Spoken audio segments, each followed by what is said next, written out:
Hello and welcome to the Irish History Podcast. My name is Finn Dwyer and this is the IRA on the Offensive, Easter 1920, the War of Independence, Part 10. As the title suggests, this episode looks at the dramatic increase in IRA attacks in the spring of 1920, focusing on the pivotal events of Easter that year when hundreds of police barracks were attacked. A mass hunger strike began in Mountjoy Jail in Dublin, which would then lead to a general strike across Ireland. To round up the episode, then we head to County Armagh, where the Newry Brigade of the IRA launched what was one of the largest and most sophisticated attacks in the war to date. Now, from this point on, the series will not be as chronological as it has been. This is because from 1920, there's simply too much happening at any one time to maintain a chronological structure.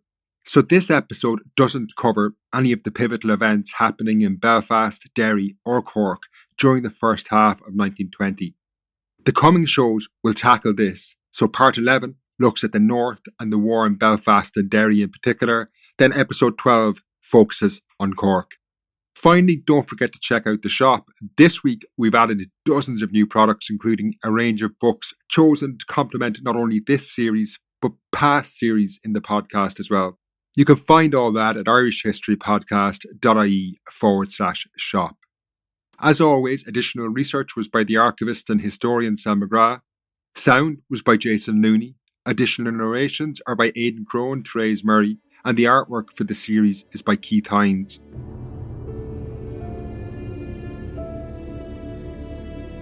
After darkness fell on St. Valentine's Night, 1920, dozens of IRA volunteers converged on the small village of Shantona outside Ballytrain in County Monaghan. They included Ernie O'Malley, who had been sent by the General Headquarters staff to help organise the IRA in the county, and the local brigade commandant, Eoin O'Duffy, who among other things would become the first leader of Fine Gael. Splitting into three groups, they surrounded the small RIC barracks in the town. While two groups took up positions to cover the front and rear of the building, a third group, led by O'Duffy, entered a house that adjoined the barracks. While gunfire echoed through the darkness for several hours, the dull thud of crowbars and hammers could be heard from the house as the IRA tunnelled through the walls into the barracks.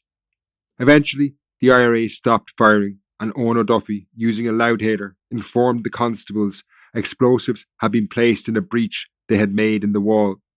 He offered them the chance to surrender, but each call was answered with gunshots, so O'Duffy gave the signal to detonate the charge. The blast nearly collapsed the barracks building, blowing a huge hole in the gable wall, and the constables immediately surrendered. The IRA volunteers entered the ruined barracks and removed all weapons before withdrawing. This action was part of a new, more aggressive IRA strategy, which had officially been adopted on January 1st, 1920, as the organisation's General Headquarters had issued orders to begin offensive actions against Crown forces in Ireland. Across the island, brigades began to launch attacks on the Royal Irish Constabulary. Direct assaults like the one at Shantona increased. Predictably, in retaliation, the authorities had stepped up their repression. They launched large-scale raids and arrests of Republicans. Eoin O'Duffy, for example, was arrested in March 1920 and imprisoned in Crumlin Road Jail in Belfast. With such a fraught start to the year, many began to wonder what would happen at Easter 1920, the most important time in the Republican calendar, when commemorations of the 1916 Rising took place. Such was the tension in 1920 that some, in positions of power, feared the IRA would launch an all-out revolt to mark the 4th anniversary of the Rising. Across the Irish Sea in Britain, the Liberal Party MP, Clement Edwards, heard reports that Irish communities in major British cities were also going to join this uprising.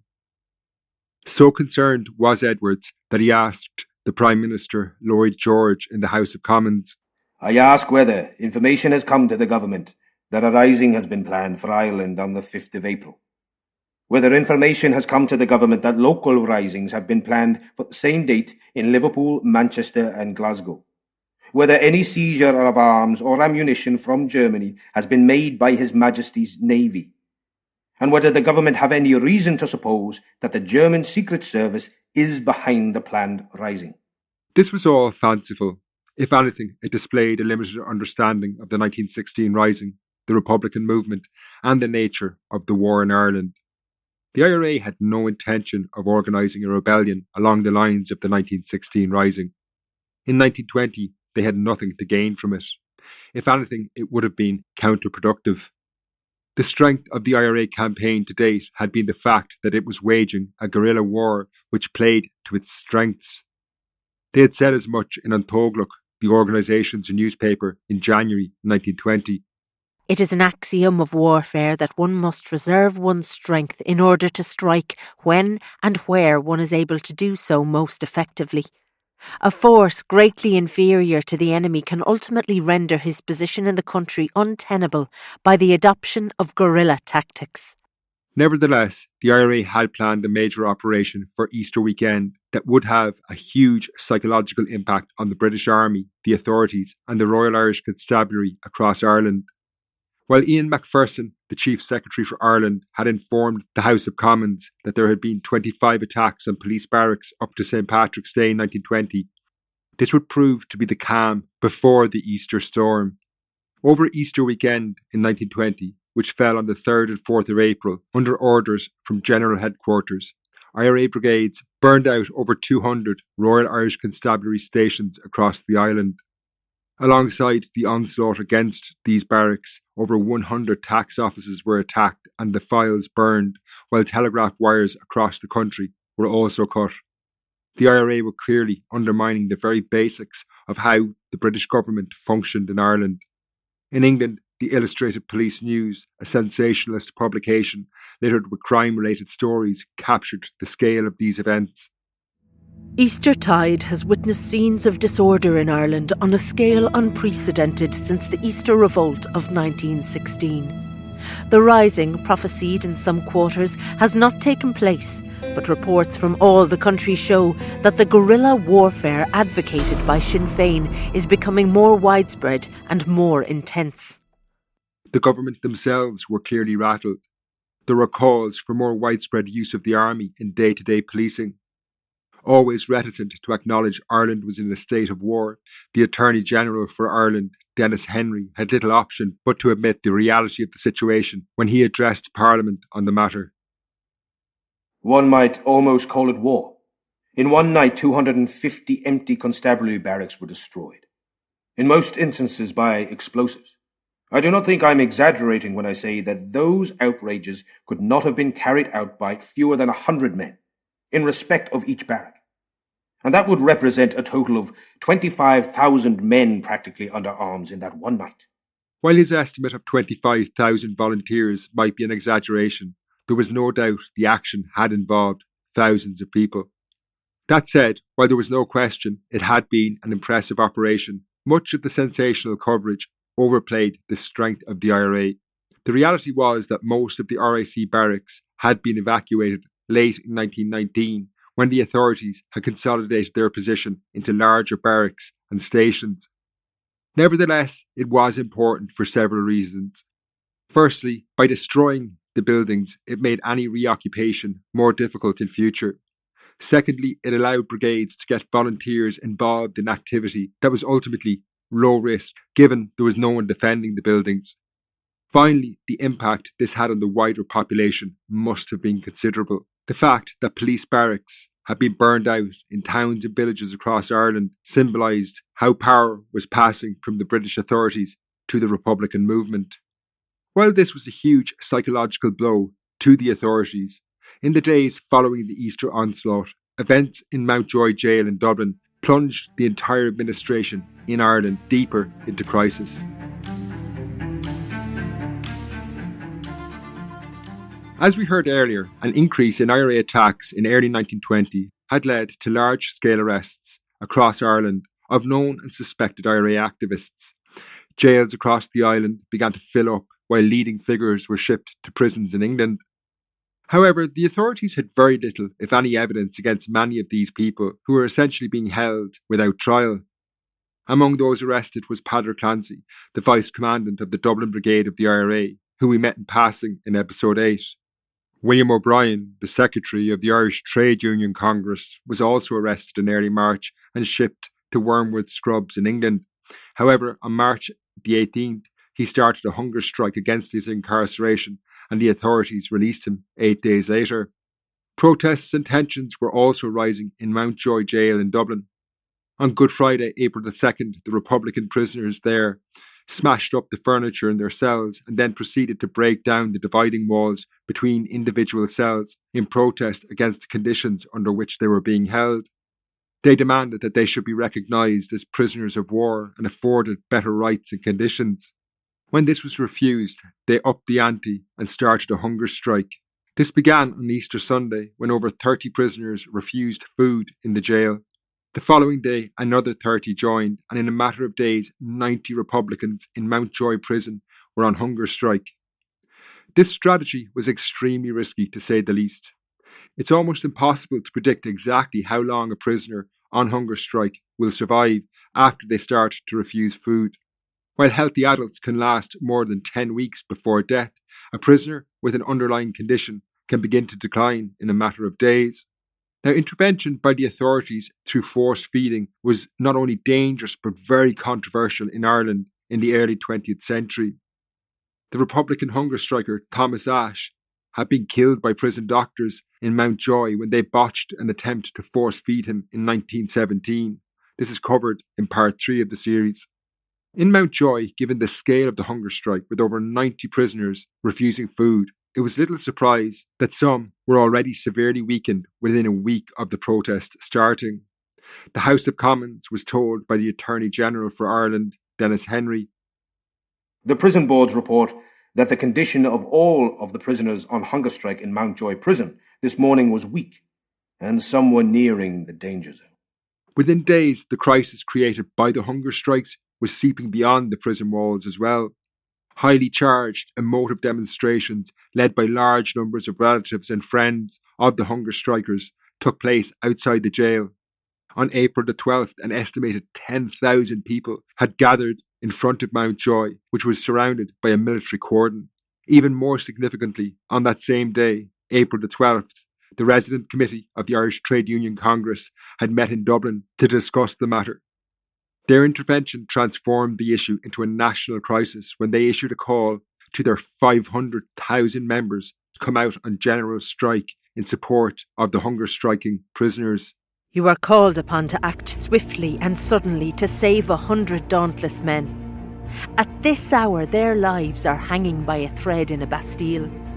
These men, for the greater part our fellow workers and comrades in our trade unions, have been forcibly taken from their homes and their families and imprisoned without charge or, if charged, tried under exceptional laws for alleged offences of a political character in outrageous defiance of every canon of justice." On the following day, April the 13th, all towns and cities were shut down. The one exception to this was the northeast, where sectarian divisions around Belfast hamstrung working-class politics at the time. Elsewhere, where businesses tried to open, strike committees organised in towns across the island forcibly closed them down. Meanwhile, in the jail, some of the prisoners were growing weaker and weaker, and the authorities feared some would die. Were this to happen, with the country in the grip of a general strike, it would inflame a situation already on the brink. They also feared an international backlash, particularly in the US, where Eamon de Valera was touring the country and speaking to large audiences. With little option, they set about trying to defuse the situation in Mountjoy prison, but this only served to reveal the scale of incompetency at the heart of the British administration in Dublin. After deciding they would try and negotiate an end to the strike, the British authorities offered the Republican prisoners in Mountjoy jail the prisoner of war status they had demanded. However, at this point, Peadar Clancy, the IRA officer in command of the Republican prisoners in the jail, took a bold step when he rejected this offer. He shifted their demand, now saying the strike would only end if prisoners were released. This was increasingly high-stakes poker, given several of the prisoners were growing extremely weak. Clancy, however, had to factor in other concerns. The authorities in Mountjoy had not yet identified some of the prisoners, and when they did, they would face charges that carried the death penalty, so he was eager to get them out of the jail. The authorities, increasingly fearful about what would happen if someone were to die, decided to settle on Clancy's new terms, but through ours, they ended up giving the Republicans even more than they had demanded.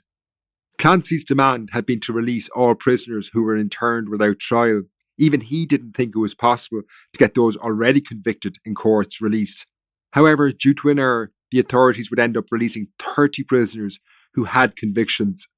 Now, somewhat inevitably, once this happened, Republican prisoners in other jails followed suit, and the crisis at the heart of the administration that this created escalated. In Crumlin Road Jail in Belfast, Owen O'Duffy, who we met at the start of the episode, led prisoners on a hunger strike.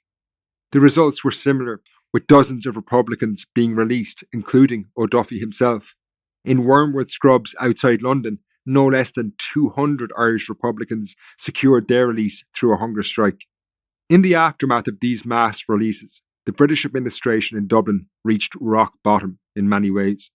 It was true they were facing a very formidable, popular and dynamic opponent in the Republican movement, but from the Viceroy, Lord John French, down, there were several key officials who were clearly incompetent and unable for the task facing them. Lord Robert Cecil, a prominent Conservative politician, reflected on the affair in the House of Lords. I cannot feel helping that the result has been still further to weaken the executive authority of the government in Ireland. For the Crown forces on the ground in Ireland, it was demoralising and humiliating. It appeared to them that arresting Republicans had limited value if they were just going to be released a few weeks later. The legacy of the Mountjoy hunger strikes was considerable.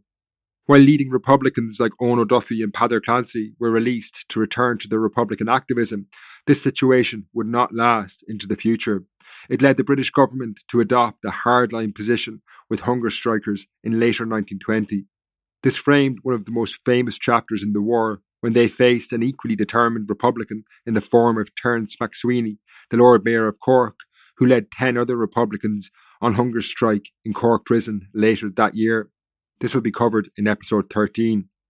While this hunger strike and then the destruction of over 200 barracks over Easter weekend were hugely important IRA victories, the nature of the war being fought on the ground in local communities was also intensifying at this point. The assaults on the Royal Irish Constabulary were growing in scale. In some places they were becoming full-scale battles. The war had come a long way from the early months of 1919.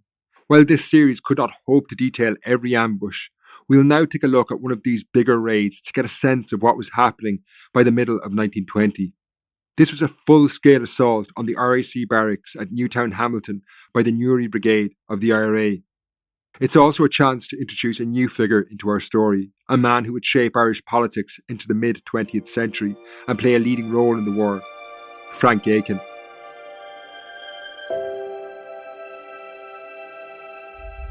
Although he would live an extraordinary life, Francis Thomas Aiken had a pretty unremarkable upbringing.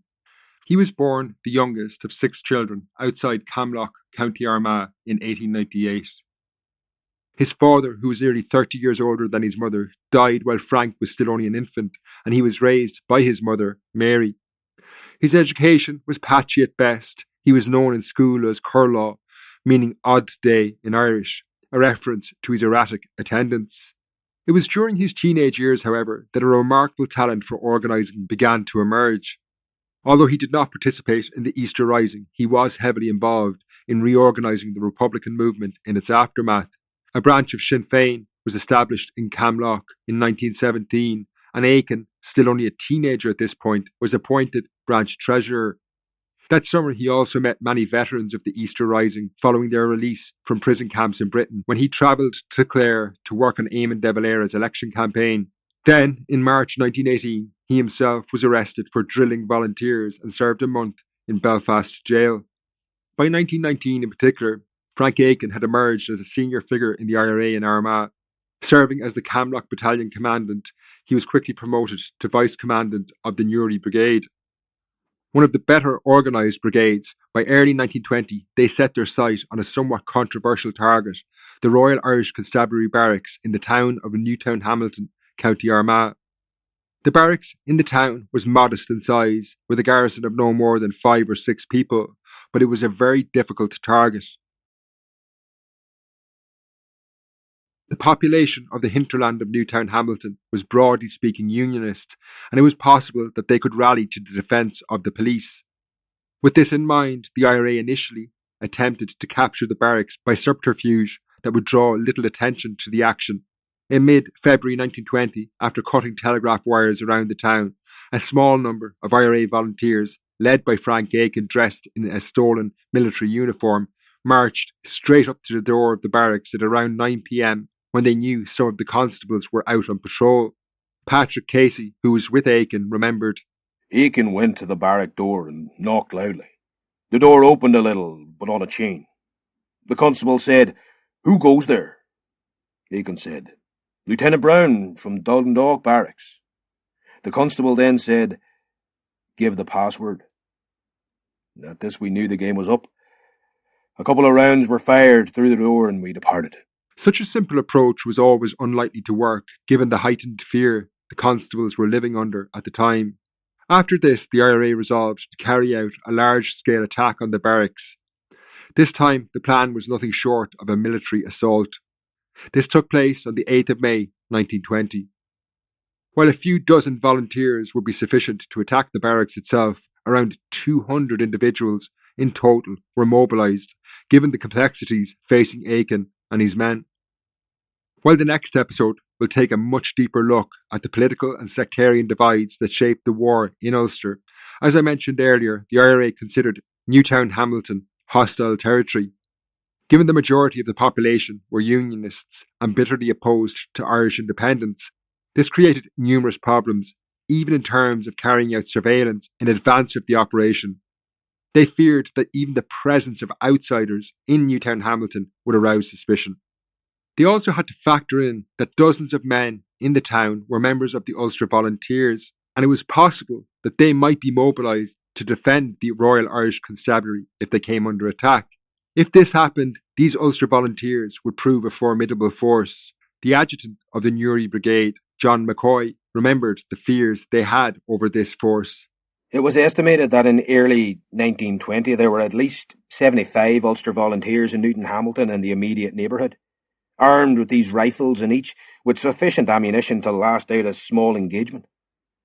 Their morale was fairly good, and the percentage of them that had fighting experience in the Great War.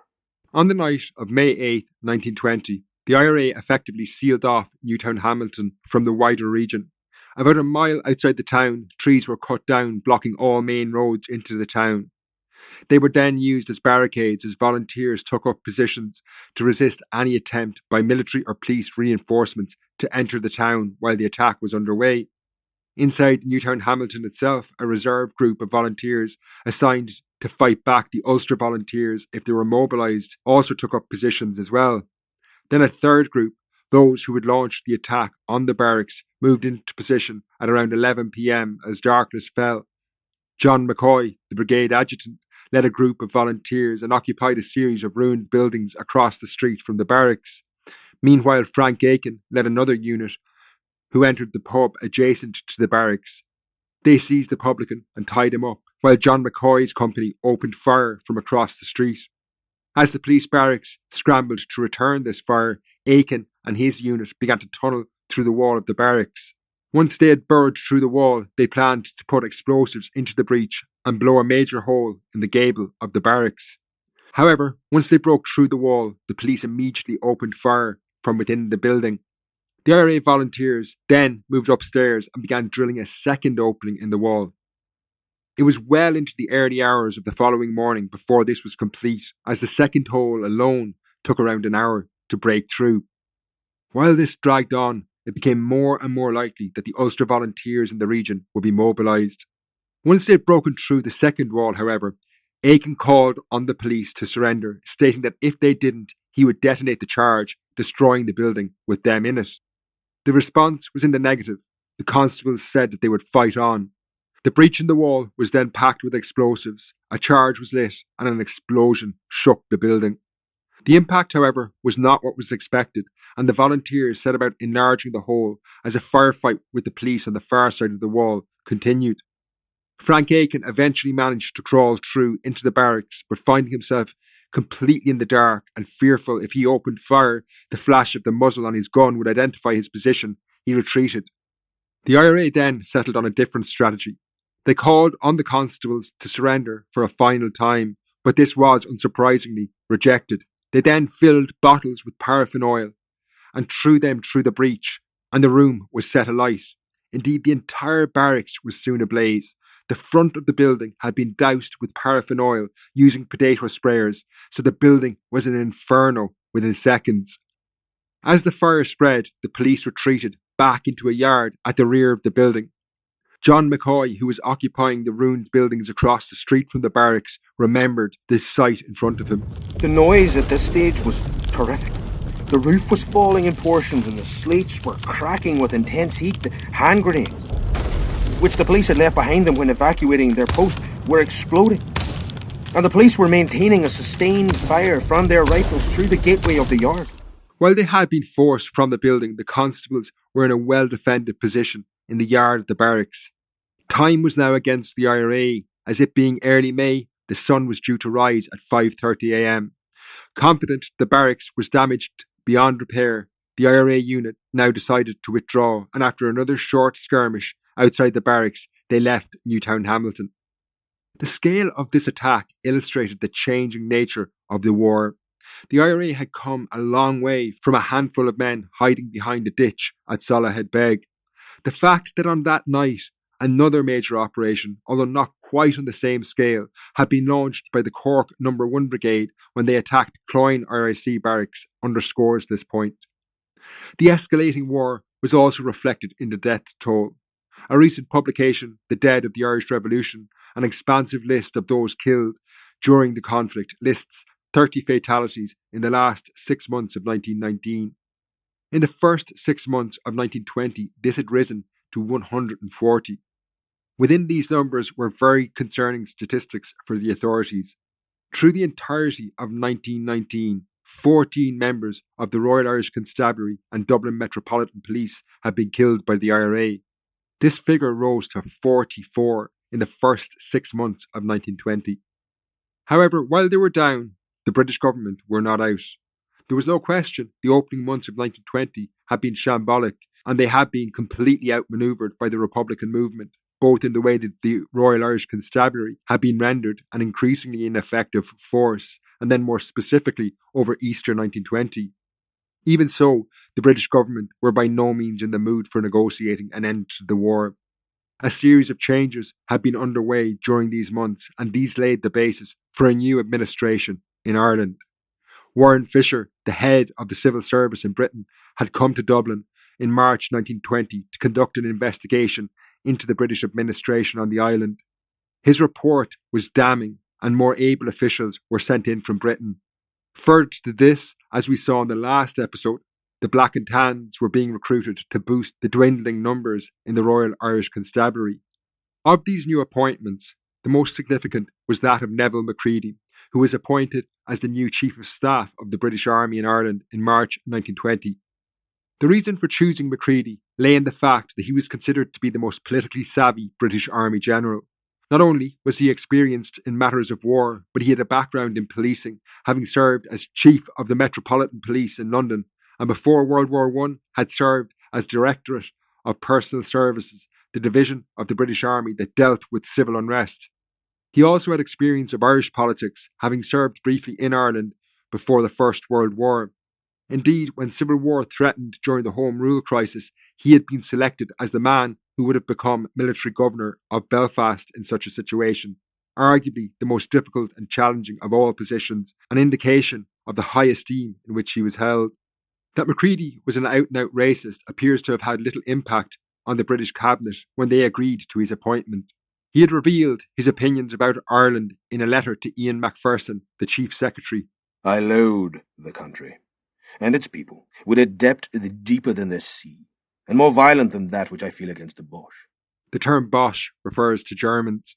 Such sentiments notwithstanding, Mccready led a restructuring of the British government in Ireland that made it more fit for service.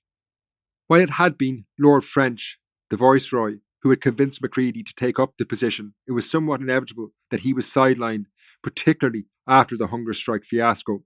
While Mccready protected French from direct criticism, he was still marginalised, and in the following months his administration was dissembled in Dublin. Ian Macpherson, the Chief Secretary for Ireland, was replaced by Harmer Greenwood, who, and at risk of a plot spoiler, was the last man ever to hold the position. From the perspective of London, this new administration was no longer rudderless in the way that Lord French's had been. Despite the Republican movement's successes in early 1920, they now faced a more ruthless and efficient enemy in Neville Mccready. In the next episode, we need to move north to Ulster, and specifically the cities of Derry and Belfast, to take a look at the unfolding war there, because some of the local dynamics made it quite different to the conflict in other parts of the island in really significant ways. So until then, slán.